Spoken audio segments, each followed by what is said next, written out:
ಶಿವನ ತಪವನು ಕೆಡಿಸಲೆಂದು ಬಂದನಲ್ಲಿಗೆ ರತಿಪತಿ.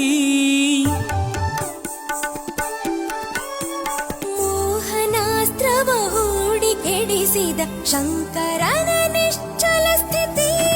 ಶಿವನು ಕಂಗಳ ತೆರೆದು ನೋಡಲು ಇರಲು